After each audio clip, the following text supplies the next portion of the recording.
Number one sign nito ay may victim mindset ka is you're always blaming the government. Kung halimbawa sa Pilipinas ka, you're always blaming the politicians there. Pagdating mo ng Canada, you're blaming Trudeau. Dahil kay Trudeau to, ganyan. In one of my comments, may nagsabi na, pasalamat ka or pasalamat kayo kasi nauna kayo dyan sa Canada. Well, which is true. Nauna naman talaga kami dito sa Canada. Ang punto dito is, are you owning your mistakes or do you take ownership sa mga desisyon na ginawa mo or do you play victim? So, in today's video ay pag-usapan natin kung ano ang ibig sabihin or the things surrounding on playing victim. Have you ever have this mindset na feeling nyo ay biktima lang kayo ng circumstances? And I myself have gone through this. Before, yung iba pa yung mindset ko is, I always have this thinking na I'm just a victim here. Kaya nangyari sa akin to kasi it's because of like the factors, maraming factors na wala akong control. Pero ang totoo is may magagawa naman talaga ako. So ang isa sa sign na you are playing victim is yung feeling mo ay wala kang magagawa. Like everyone else has control over your situation. Pero ang totoo is may magagawa ka naman talaga. So one of the signs na you're playing victim is yung lagi mong iniisip na yung ibang tao ang dahilan kung bakit nangyari sa'yo to. So halimbawa is pumunta ka ng Canada and then hindi ka nakabangon financially kasi sa Pilipinas pa lang inutang mo na yung mga panggastos mo papunta dito and we're blaming that to someone. Pero ang totoo, tayo ang may gawa nito sa sarili natin. Those people and then yung mga nagsasabi ng ganito, external factors lang sila. At the end of the day, tayo ang gumagawa ng desisyon. Nobody pointed a gun to us na pirmahan mo to, pumunta ka doon, pirmahan mo to, gawin mo to, kuhanin mo yung sasakyan, ganyan, di ba? When in fact is, dumating kayo dyan sa punto na yan dahil sa mga desisyon na ginawa nyo sa inyong buhay. So, the decision was up to us. Tayo yung endpoint. So, we cannot blame it to others. At ang isa pang halimbawa ay, for example, malaki yung mga expenses mo, like malaki yung bills mo. Tapos, biniblame mo yan kasi, nandito kasi ako sa nakatira, malaking city. Kaya yung rent ko, 1,500 per month or 2,000 per month. Wala akong magagawa dito kasi nandito ako sa malaking city na to. Kayo, maswerte kayo dyan kasi nandyan kayo sa Pero ang totoo, that's why malaki yung bills na binabayaran mo dahil you chose to live there. You chose to stay in your comfort zone. You are so scared to take a leap and then try living in places or areas in Canada na may mababang cost of living. Halimbawa, ako, nag-research ako, like, I think last month, na mga job opportunities sa BC. Ni-research ko yung mga area ng bandang Victoria, BC. And then, may nakita ako doon sa mga prospected, parang employment opportunities or something like that, na $25 per hour. Pero, pag i-compare ko siya dito, sa Saskatchewan, dito sa namin is, ganun din, around $25, $26 per hour. Pero, pag tingnan mo yung mga rent doon, 2,000, 2,500, pero ang rent dito, nasa 1,000 lang. So, can you imagine that? You have a choice, kumbaga, diba? You have this discretion to decide na, will I stay here? Ganito yung tapos, mag-research kaya ako. Diba kung tutuusin, it's all in your hands. Nobody's forcing you to stay there. You just decided na you will stay there and take this high cost of living because you're so scared to take the leap para naman maiba ang takbo ng buhay mo. Ang isang epekto nitong victim mindset na to is yung ayaw mo mag-step up dahil biniblame mo yung circumstances to external factors. Like halimbawa is you're just earning minimum wage, like $15 per hour. Tapos halimbawa may nagsuggest sa'yo na, uy, mag-upgrade ka ng ganito, ganyan. Tapos ang sagot mo dun sa nagsuggest sa'yo hindi ako mag-upgrade kasi baka hindi ko kaya yung mga course na yan kasi sa Pilipinas, hindi naman ako graduate ng college. Maswerte kayo kasi nakatapos kayo ng 4 years, mga bachelor, ganyan. So yan, diba? Victim mindset. Meron nang nagsuggest sa'yo, pero negative ka pa rin. Ang feeling mo pa rin is biktima ka sa circumstances, biktima ka sa mga sitwasyon na to. Pero ang totoo, may magagawa ka. It's just up to you to take the leap. It's just up to you to decide. Like, halimbawa, sa sarili ko, dati, if you didn't know, I shared in my previous video na I had to stop working kasi I felt like hindi ko na kaya yung trabaho na mabigat, tapos kaka-opera ko lang, so I stopped working. And instead of playing victim and thinking na hindi talaga ako maswerte sa buhay kasi nangyari sa akin to. And that same tragedy, hindi lang isang beses, 2 beses yun nangyari sa akin. So, 2 beses ako na-operahan, but I didn't play victim. Instead, I pursued my passion na mag-business sa online, na I will make money online so I can stay home with my son, ganun. I didn't play victim na uuwi na lang ako ng Pilipinas kasi wala talaga akong swerte dito sa Canada. Or, yung ganun na mindset na negative because it's all up to us. It's all up to us sa sarili natin if we are going to be pessimistic or optimistic. If I limited myself and my capabilities dahil sa victim mindset ko na to, wala ako dito ngayon na I'm making money online but yet I can stay home. Dahil if you have this victim mindset, parang you are restricting yourself. You don't like to move or you don't like to take a step. Dahil all you think about is something wrong will going to happen dahil hindi ka maswerte na parang minamaliit mo yung sarili mo. One way to identify if you have this victim mindset is if you find yourself thinking sometimes na, hindi ko talaga magagawa to kasi hindi naman ako nakatapos ng college. $30 per hour, never talaga ako maka-achieve nun dito sa Canada kasi I never finished college. Yung ganun na mindset. And alam nyo ba, mindset lang talaga to. Victim mindset lang talaga to. And this is not the fact. This is not the real life. Kasi here's one example.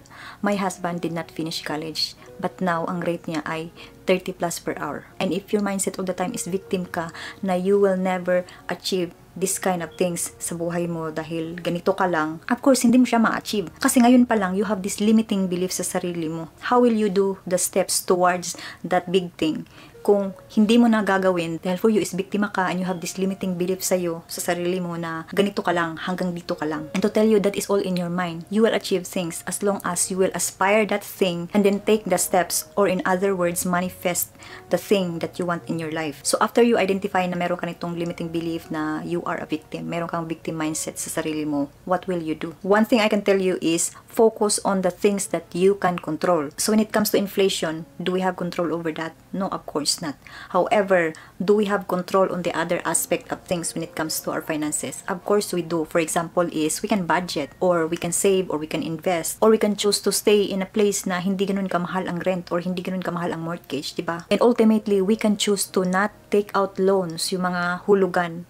We can choose to stay away from that. Because our decisions right now, our tiny decisions right now, will absolutely affect our future. So I would suggest you focus on the things that you have control. Don't dwell yourself on the things na, Ay, mahal na talaga dito sa Canada. Ganito talaga. and ang number one sign nito ay may victim mindset ka is, you're always blaming the government. Kung halimbawa sa Pilipinas ka, you're always blaming the politicians there. Pagdating mo ng Canada, you're blaming Trudeau. Dahil kay Trudeau to, ganyan. No, absolutely not. There are things that you can control, that you have control, and you are in control, and you can focus on that instead of blaming others or blaming other things that you have no control of. Like halimbawa, I have this experience na I spent a ton of money helping people, and then these people turn their backs on me. And you know, instead of dwelling on the fact and staying there dun sa mindset na, I wish blah blah blah ganito. You know what I did? I started to build boundaries. I started to build stronger boundaries that will help me overcome this kind of, you know, karupukan na marupok sa ganitong mga bagay. And instead of having that victim mindset and limiting belief, what I did instead is I focus myself on the things that I can control, such as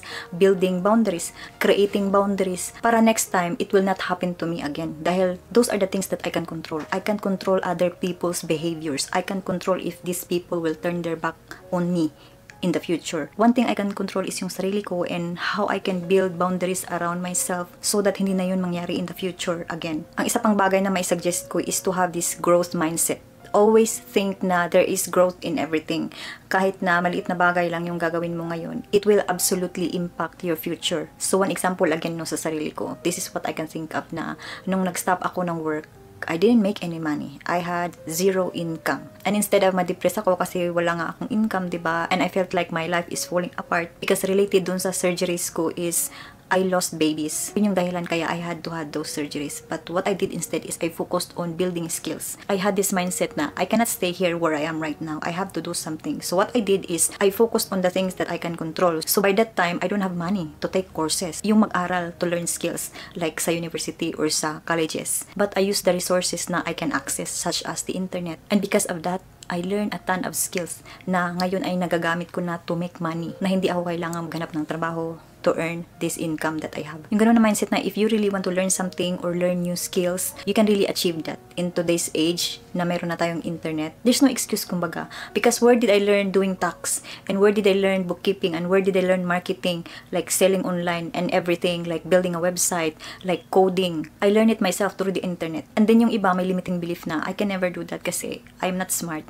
Well, there are things that you can do. If you dig enough in the internet, doon mo malalaman na meron pala mga tao na ganito lang yung ano nila, ganito lang sila. Pero they achieved so much dahil hindi sila nagdwell dun sa victim mindset na yun. And if you ever make mistakes, which is inevitable, diba? We all make mistakes. Everyone makes mistakes every day. Maybe every day, meron tayong couple of mistakes na nagagawa. Tiny decisions, ganun. However, if we realize na we made that mistake, we should take accountability that we did that mistake. Dahil how can we move forward and get out of that victim mindset if we don't take accountability kung ano yung ginawa natin, kung ano yung naging mistake natin sa buhay, diba? Because owning your mistakes or being accountable kung ano yung mga mistakes na nagawa mo, yung mga decision na nagawa mo before, will really help you overcome kung ano man yung naghihila pababa sa'yo ngayon. Alam ko na if you have this victim mindset right now, hindi rin madali na ma-overcome to, hindi rin madali na ma-erase tong bagay na to. And this limiting belief na kinagisnan natin is hindi talaga madaling kalimutan nakalimutan. Kaya everyday, you have to make tiny steps and you have to have this conscious decision na you will choose the other way instead of dwelling this way kasi yun yung kinalakihan mo. Dahil yun yung belief na binigay sa'yo nung pinanganak ka or when you were growing up. Na kahit na alam mo na choosing this belief is wrong, you have to make the conscious decision talaga na you will shift your mindset towards the other way. And practicing this everyday, doing this everyday will really help you, such as this practical example na everyday is you will make conscious decision na you will not spend money on this thing na you don't need, diba? If you do that everyday, malaki ang impact nito in your future. And if you ever need a template para makapag-budget, go to my website. The link is down in the description below where you can find my budgeting spreadsheet and templates na you can download and print to help you achieve those goals. Maliit na steps lang to na gagawin mo buwan-buwan, pero alam ko na it will make a big impact sa buhay mo. Lalo na dito sa Canada na we really have to be conscious with our spending and we have to eradicate this victim mindset of wala akong magagawa kasi nandito ako sa Canada. Because you can, there's a way, and budgeting is one of those ways. If you have enjoyed this video and you find it helpful, please don't forget na mag-like or mag-subscribe sa aking channel. And I have uploaded a similar video here. You can go watch it if you like. And I'll see you guys again on my next video. Maraming salamat.